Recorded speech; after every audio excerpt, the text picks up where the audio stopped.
Hi Apple lovers and welcome to another episode of iWeekly. Join me every week as I dive into the latest Apple news, exciting rumours and in-depth insights straight from Cupertino. Whether you're a tech enthusiast, a loyal Apple fan or just curious about the future of technology, this series has you covered. This episode looks at the news from my trusted sources for the week commencing the 27th of October.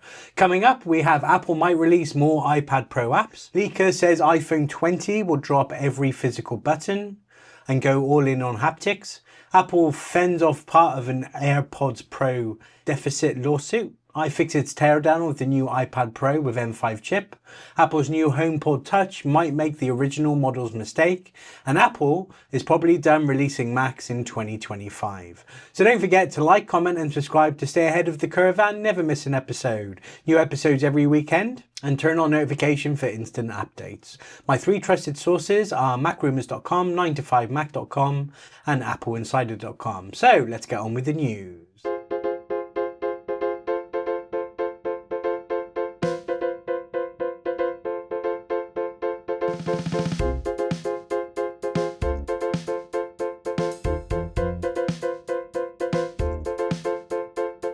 Okay, so starting at macrumours.com on Monday, October the 27th, Apple might release iPad apps for Pixelmator Pro, Mainstage and more. So really the only Pro app we've really had on the iPad Pro, even though it works on other iPads, is Final Cut Pro and of course Logitech.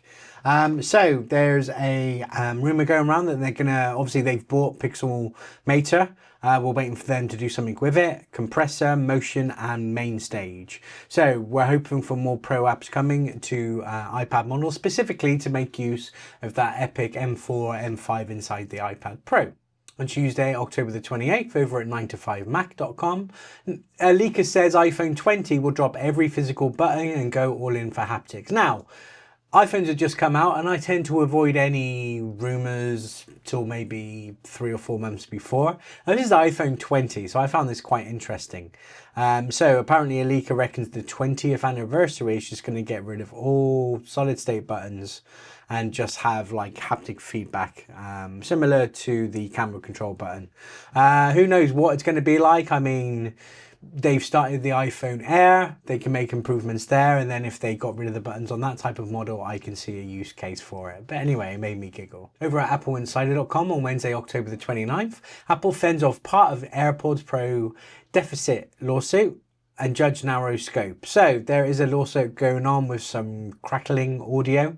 However, a judge has agreed with Apple on some of the claims and threw out others. So that's just a quick tidbit. Obviously, they are always getting sued for something. I've never had a problem with any AirPods, but they've won part of their lawsuit, or at least it's easier. Back over at macrumours.com on Thursday, October the 30th, iFixit took apart the M5 iPad Pro.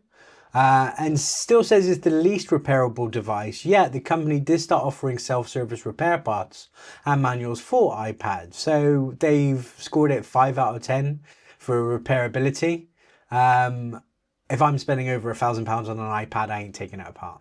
Now, back over at 9to5Mac on Friday the 31st of October, Apple's new HomePod Touch might make original models mistake. Now, what they mean here is the original HomePod was overpriced. Well, apparently, this HomePod, which there will be a version with a speaker and one on the wall, is due to come in about $350. Now, if you compare that to just Alexa products similarly, they're, you know, £100, £200. So they might, you know, I'm going to buy one. With Apple, you pay a premium. Let's hope they don't go too premium. But apparently, they're going to be quite highly priced. I think they should be testing the market. I don't know. Let's see what happens. Anyway, I really want one. And lastly, back over at appleinsider.com, Apple's probably done releasing Macs in 2025. So usually they do release the base model chip, which they've done, the M5, along with a Pro chip and a Max chip, or even an Ultra chip. We haven't seen the Ultra for a while. Anyway, apparently that's it for 2025. So they're performing well. The quarter's done. We're in November now. I'd be very surprised if we see any other products this year.